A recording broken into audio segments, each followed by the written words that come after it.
हर पुरुष को अपनी पत्नी की 3 विशेष चीजें अवश्य देखनी चाहिए। यदि कोई पुरुष इन 3 चीजों को देखता है तो उसके घर में कभी भी दरिद्रता नहीं आती और माता लक्ष्मी की कृपा सदैव बनी रहती है।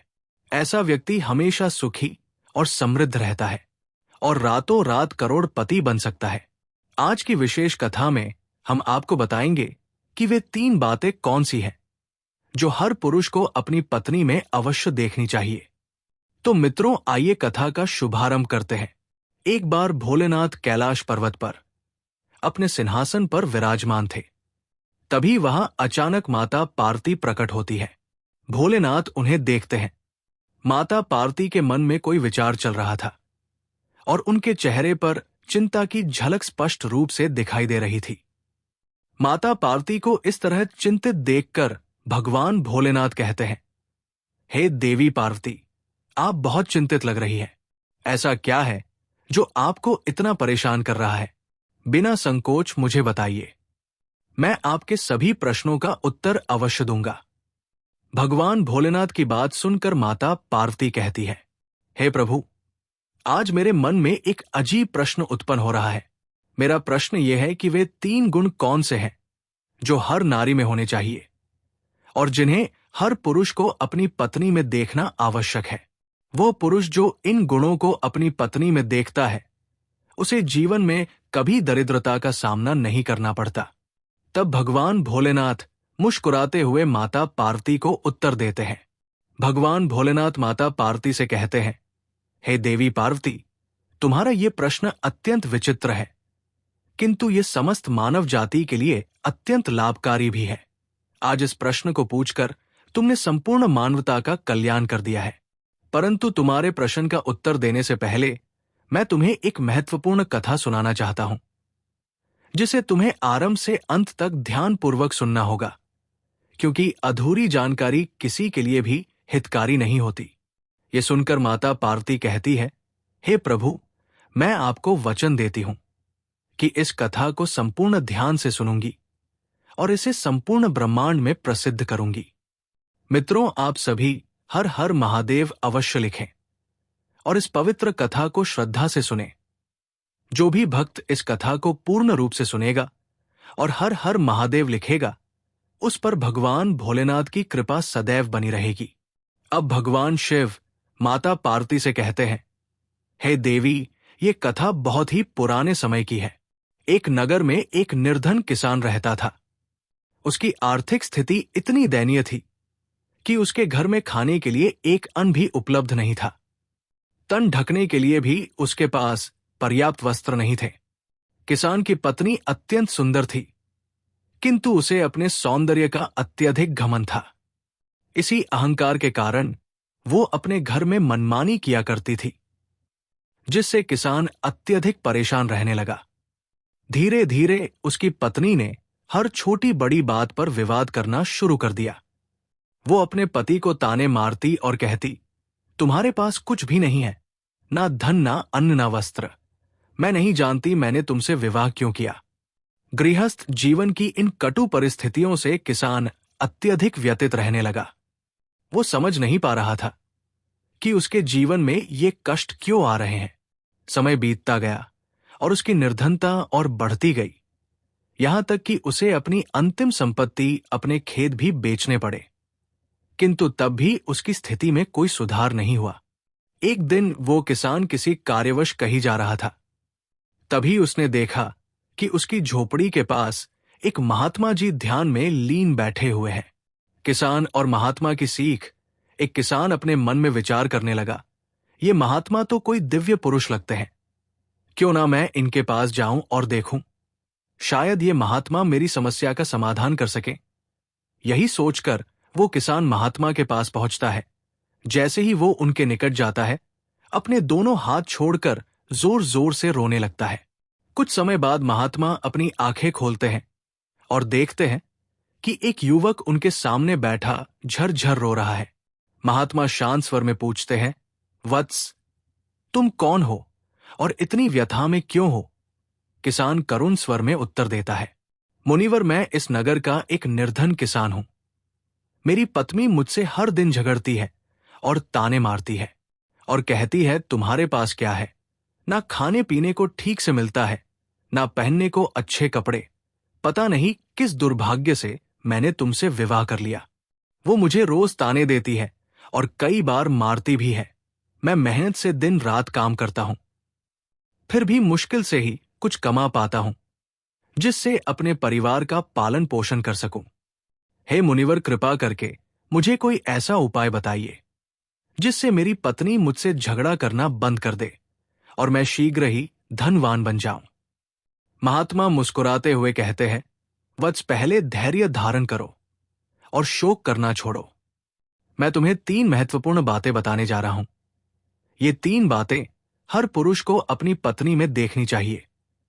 यदि कोई पुरुष इन्हें अपनी पत्नी में देख ले तो स्वयं भगवान भी उसे धनवान बनने से नहीं रोक सकते। किसान उत्सुकता से पूछता है, हे मुनिवर, कृपा करके शीघ्र ही वे 3 बातें बताइए, मैं जानने के लिए अत्यंत उत्सुक हूं। महात्मा शांत भाव से कहते हैं, वत्स, अत्यधिक अधीरता उचित नहीं, मनुष्य को सदा धैर्य रखना चाहिए। अब मैं आपको उन 3 चीजों के बारे में बताने जा रहा हूं जिन पर हर पुरुष को अपनी पत्नी में ध्यान देना चाहिए। लेकिन मैं आपको ये 3 बातें एक बहुत ही महत्वपूर्ण कहानी के माध्यम से बताऊंगा, इसलिए आपको मुझसे वादा करना होगा कि आप इस कहानी को पूरी तरह से सुनेंगे जब तक कि मैं इसे समाप्त न कर दूं। जब महात्मा जी ने ये बात कही तो वो किसान उनसे कहता है, हे मुनिवर, मैं आपसे वादा करता हूं कि मैं इस कहानी को अंत तक अवश्य सुनूंगा। मित्रों, भगवान भोलेनाथ जी देवी पार्वती से कहते हैं, हे देवी पार्वती, सुनो। उस महात्मा जी ने उस किसान से कहा, हे पुत्र, एक नगर में एक व्यापारी रहता था। वो उस नगर का सबसे बड़ा व्यापारी था। उस व्यापारी और उसकी पत्नी के बीच बहुत प्रेम था। वे एक दूसरे को अत्यधिक स्नेह करते थे। उनके घर में कभी भी कोई झगड़ा नहीं होता था। किसी भी प्रकार का विवाद उनके बीच नहीं था। यही कारण था कि माता लक्ष्मी जी का उनके घर में सदैव वास रहता था। उनके व्यापार में भी उन्हें बार बार सफलता मिलती थी। उन दोनों के प्रेम की मिसाल इतनी प्रसिद्ध थी कि आसपास के लोग उनसे ईर्ष्या करने लगे। कुछ स्त्रियां तो व्यापारी की पत्नी से बात तक नहीं करती थी। उस व्यापारी की पत्नी प्रतिदिन संध्या के समय अपने घर में दीप जलाती थी, लेकिन कुछ स्त्रियां उसे ऐसा करने से रोकती थी और कहती थी, तुम हर संध्या अपने घर में दीप क्यों जलाती हो? तुम्हें इससे क्या लाभ मिलेगा? तुम्हें ऐसा नहीं करना चाहिए। लेकिन वो किसी की भी बात अनसुनी कर देती थी और हमेशा अपनी मनमानी करती थी। यहां तक कि वो अपने पति, जो कि एक व्यापारी था, उसकी भी नहीं सुनती थी। वो घर को अपनी मर्जी से चलाती थी और वो व्यापारी भी कभी अपनी पत्नी को किसी काम से नहीं रोकता था, क्योंकि वो बहुत बुद्धिमान था।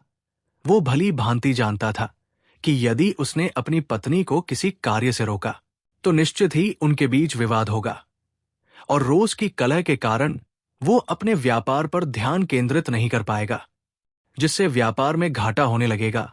साथ ही वो व्यापारी अपनी पत्नी को छोड़ना भी नहीं चाहता था, क्योंकि वह उससे अत्यधिक प्रेम करता था। लेकिन उसकी पत्नी उससे अधिक प्रेम नहीं करती थी, बल्कि केवल दिखावे के लिए प्रेम का प्रदर्शन करती थी और अक्सर अपने पति से क्रोधित भी हो जाती थी। फिर भी किसी तरह वो व्यापारी अपनी पत्नी को मना लेता था। इसी तरह दिन बीत रहे थे और वो व्यापारी अपनी पत्नी के साथ एक सुखी जीवन व्यतीत कर रहा था।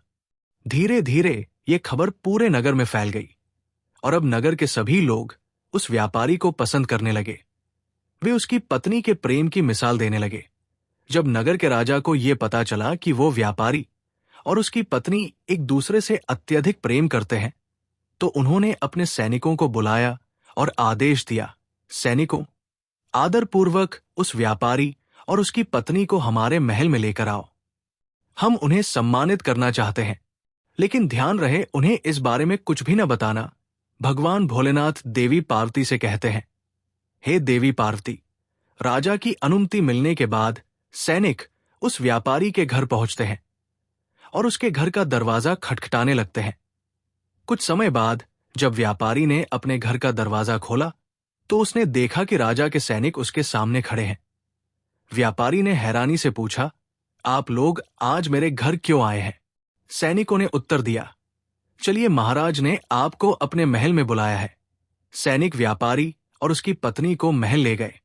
वहां पहुंचने पर राजा ने उनका आदर पूर्वक स्वागत किया और उपहार स्वरूप कुछ धनराशियां प्रदान की। ये पाकर व्यापारी और उसकी पत्नी अत्यंत प्रसन्न हुए और खुशी खुशी अपने घर लौट आए। उस रात राजा ने पूरे नगर में घोषणा करवाई कि आज सभी घरों में दीप जलाए जाएं, ताकि व्यापारी और उसकी पत्नी के स्नेह को सम्मानित किया जा सके। राजा की आज्ञा का पालन करते हुए नगरवासियों ने अपने अपने घरों में दीप जलाए, परंतु कुछ ही समय बाद सभी दीप बुझ गए, किंतु व्यापारी के घर में जलाया गया दीपक अभी भी प्रज्वलित था और उसकी रोशनी दूर दूर तक फैल रही थी।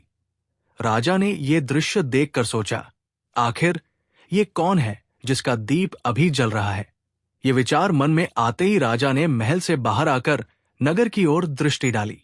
उसने देखा कि पूरे नगर में अंधकार व्याप्त हो चुका है, लेकिन व्यापारी के घर का दीप अभी जल रहा है।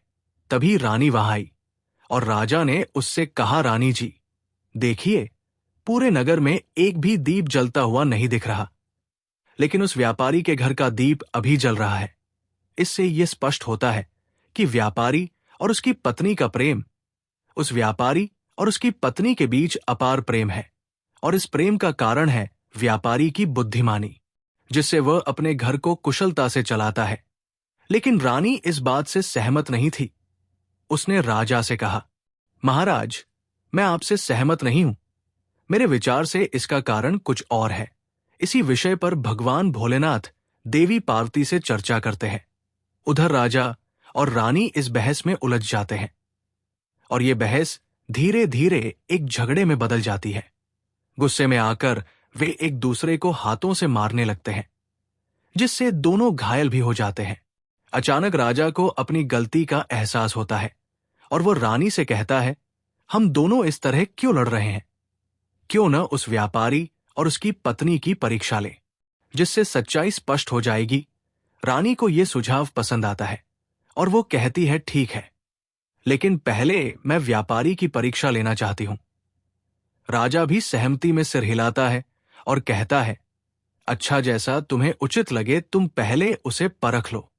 रानी कुछ सैनिकों को बुलाकर आदेश देती है, जाओ और उस व्यापारी से कहो कि यदि वो अपनी पत्नी की हत्या कर दे तो मैं उससे विवाह कर लूंगी और मैं राजा को बंदी बनाकर कारागार में डाल दूंगी और उसे राज्य का नया शासक बना दूंगी।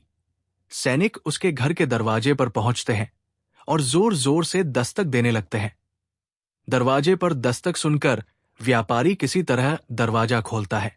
सामने खड़े सैनिक कहते हैं, सुनो, रानी साहिबा का आदेश है कि यदि तुम अपनी पत्नी की हत्या कर दो तो रानी साहिबा तुमसे विवाह करेंगी और राजा साहेब को बंदी बनाकर कारागार में डाल देंगी और तुम्हें उनके स्थान पर राजगद्दी पर बैठा देंगी।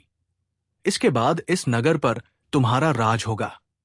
सैनिकों की बात सुनकर व्यापारी दृढ़ता से उत्तर देता है, जाओ और रानी साहिबा से कह दो कि मैं किसी भी स्थिति में अपनी पत्नी को नहीं खो सकता।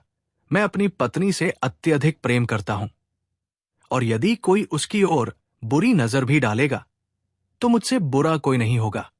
जहां तक रानी साहिबा से विवाह करने की बात है तो तुम उन्हें स्पष्ट रूप से बता दो कि मैं किसी भी कीमत पर यह विवाह स्वीकार नहीं कर सकता, चाहे वो मुझे अपना सिंहासन ही क्यों न दे दे। मैं अपनी पत्नी का स्थान किसी और को नहीं दे सकता। व्यापारी की यह बात सुनकर सैनिक वापस महल लौटते हैं और रानी साहिबा को उसका उत्तर सुना देते हैं। यह सुनकर राजा रानी से कहते हैं, देखा, तुम समझ सकती हो कि वो व्यापारी कितना बुद्धिमान है।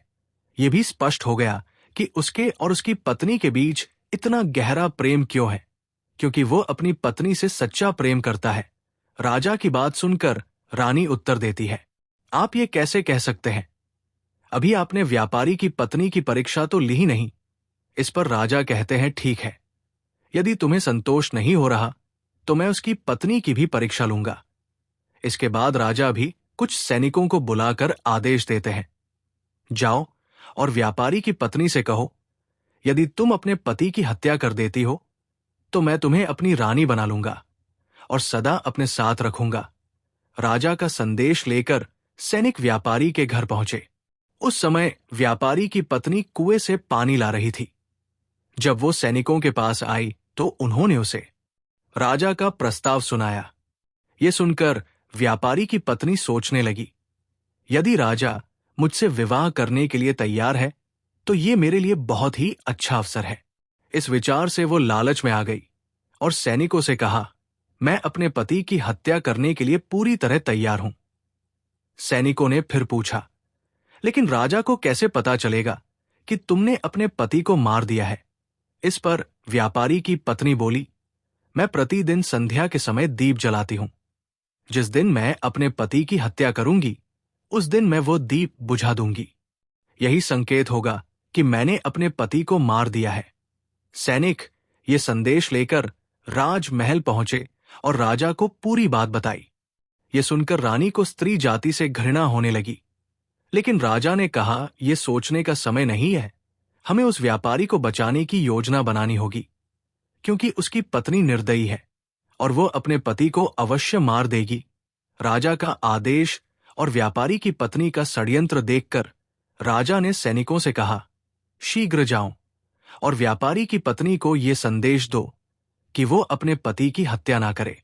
राजा के आदेश मिलते ही सैनिक तुरंत व्यापारी के घर की ओर दौड़ पड़े, लेकिन जब वे वहां पहुंचे तो देखा कि व्यापारी की पत्नी ने पहले ही दिन में अपने पति की हत्या कर दी थी।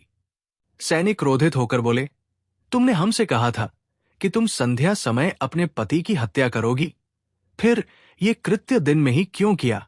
व्यापारी की पत्नी ने उत्तर दिया, मैं बहुत पहले से अपने पति को मारना चाहती थी, लेकिन मुझे उचित अवसर नहीं मिल रहा था, इसलिए मैंने सोचा कि दिन में ही इसे समाप्त कर दूं और संध्या होते ही दीपक बुझा दूं। अब राजा मुझे अपनी रानी बनाएगा। ये सुनकर सैनिक बोले, इसका निर्णय तो राजा ही करेगा। वे व्यापारी के पत्नी को लेकर राजमहल पहुंचे और पूरी घटना राजा को सुनाई। ये सुनते ही राजा अत्यधिक क्रोधित हो उठा और उसने व्यापारी की पत्नी को कारागार में डालने का आदेश दे दिया। भगवान शिव का उपदेश। भगवान शिव माता पार्वती से कहते हैं, हे देवी पार्वती। वो महात्मा किसान से कहता है कि हर पुरुष को अपनी पत्नी के बारे में 3 बातें अवश्य जाननी चाहिए, ताकि उसके घर में कभी कोई विवाद ना हो। पहली बात यह कि पत्नी कहाँ जा रही है, कहाँ ठहर रही है और किससे मिल रही है। अगर कोई व्यक्ति अपनी पत्नी की ये 3 बातों का ध्यान रखे तो उसके घर में कभी कोई कलह नहीं होती और वो अपनी पत्नी पर भी सहज नियंत्रण रख सकता है। पहली बात, भाषा और वाणी। हर पुरुष को अपनी पत्नी की वाणी पर ध्यान देना चाहिए। वो कैसे बोलती है? क्या वह अपने पति की बात सुनती और उसका सम्मान करती है? अच्छे शब्द और मधुर वाणी से घर में सुख शांति बनी रहती है। दूसरी बात, व्यवहार। पत्नी का आचरण कैसा है? क्या वह अपने परिवार के प्रति समर्पित है?